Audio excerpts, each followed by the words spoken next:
part 3 of my piano tutorial for Dynamite. When we last left off, we had just finished learning how to play the first verse, which ended like this.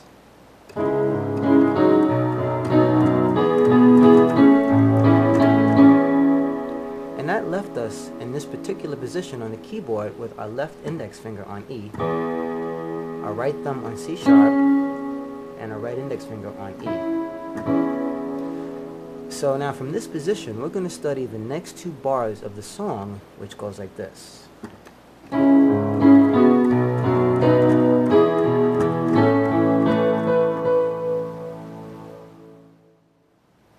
Okay, so with our right thumb on C sharp and our index finger on E, we're going to play these notes twice. Next we'll reach our thumb down to B, and our middle finger will reach up to F sharp.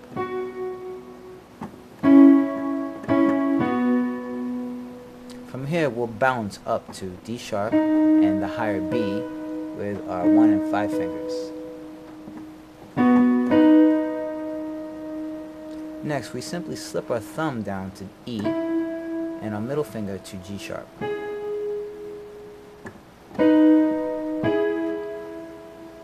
And we'll finish off with our thumb reaching back to the C sharp again, and our middle finger slips down to A.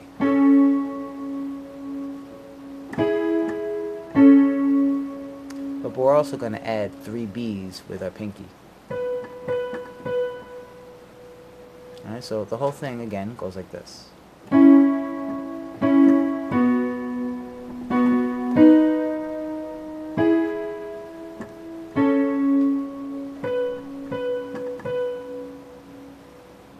Okay, so let's play it again slowly with a beat.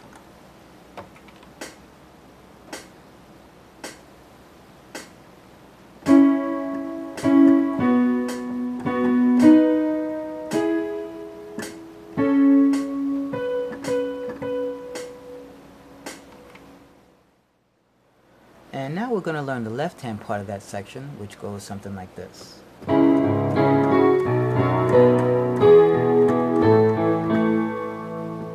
Okay, so as you can see, we're starting with our left hand in the C sharp chord position, and we're going to play C sharp, G sharp, and C sharp, and hold for a second. Then we'll move down to our B chord position and repeat the pattern with B, F sharp, and B, and hold. Next we'll reach up and move to our E chord position and play E, B, and E with our 5, 2, and 1 fingers. Then we'll reach up to a higher A chord position and play A, E, and A, again with our 5, 2, and 1 fingers. Now the shift between the E chord and the A chord should be very fluid. And should feel a little bit like climbing stairs. Okay, so let's play this together slowly with a beat.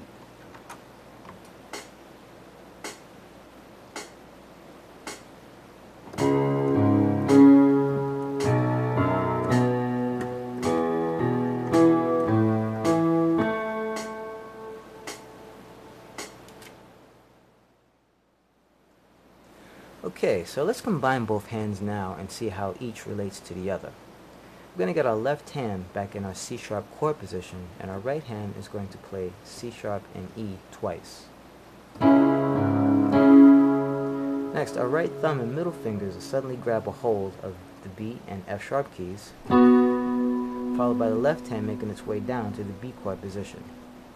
Now as our left hand plays the notes in the B chord position, our right hand will play the B and F sharp again, and then we're going to move up to D sharp and B. Next, our left hand is going to make its way up to the E chord position, and we're going to play E and F sharp in the right hand. Again, next, our left hand gets brave again, moves up to the A position, and our right hand is going to play C sharp and A.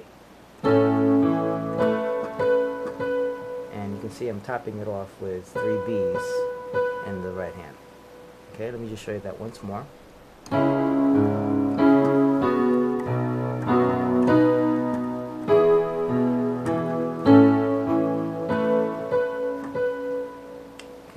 I've explained it slowly, let's see if we can play this together with a slow beat.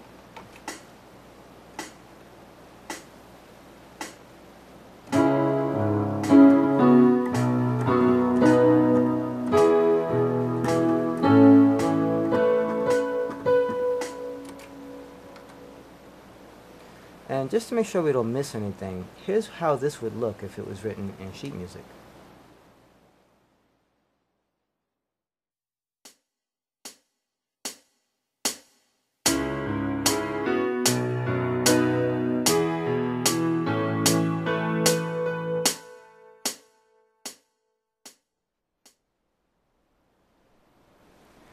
Okay, great. We're halfway through the bridge. Now for the next two bars, we're going to continue where we left off. And we're going to escalate up even higher.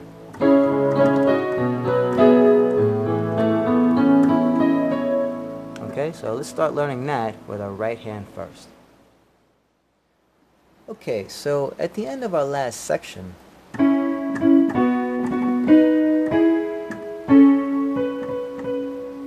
our right thumb was on C sharp and our pinky was on B.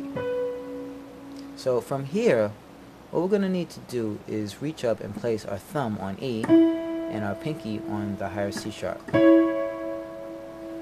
Next, we'll jump both fingers up so that we're playing F sharp and D sharp with the same fingers.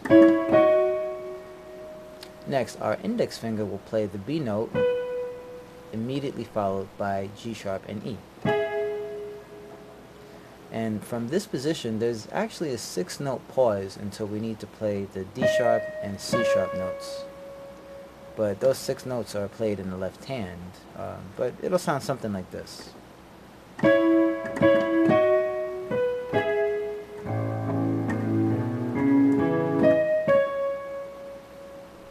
Okay, so let's take a look at the left hand and see what I just did. Okay, now the accompanying left hand part is playing this.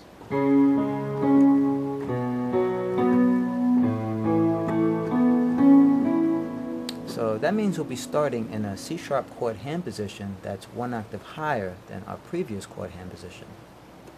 And we'll play C sharp, G sharp, and C sharp as always. Then we're going to move down to our B chord hand position and play B, F sharp, and B. Next we'll move down to our A chord hand position and play A, E, A as we normally would, but now we're going to reach up a little higher and play the B, C sharp, and E notes. And I'm reaching over with my 3, 2, and 1 fingers to play these notes.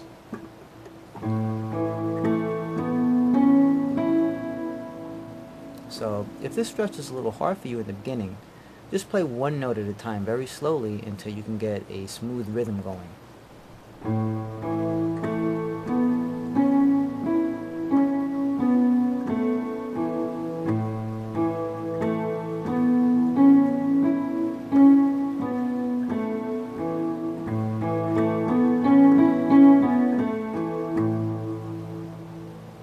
And then when you think you've got the hang of it, try playing this along with me to a beat.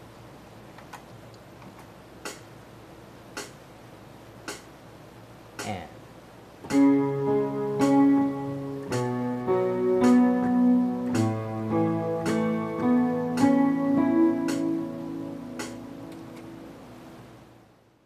okay, now let's put both hands together.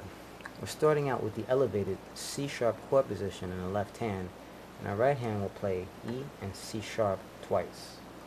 Now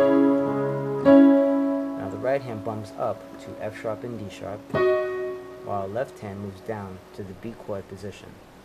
As we play B, F sharp, and B in the left hand, our right hand plays the B note followed by G sharp and E notes.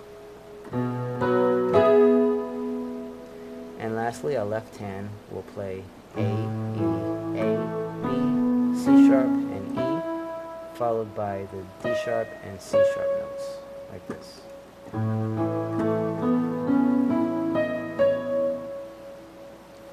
Okay, so if you feel you've got that down, let's try playing that together with a beat.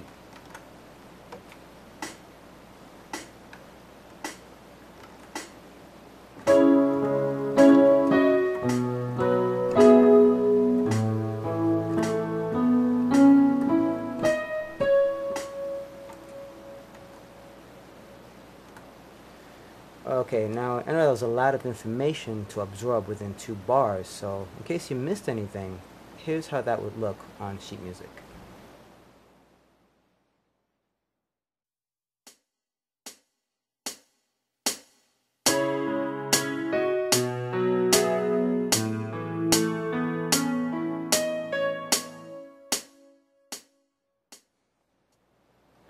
Alright, well, we're making pretty good progress so far. Now we're ready to get into one of the most recognized parts of the song, and that's the pre-chorus.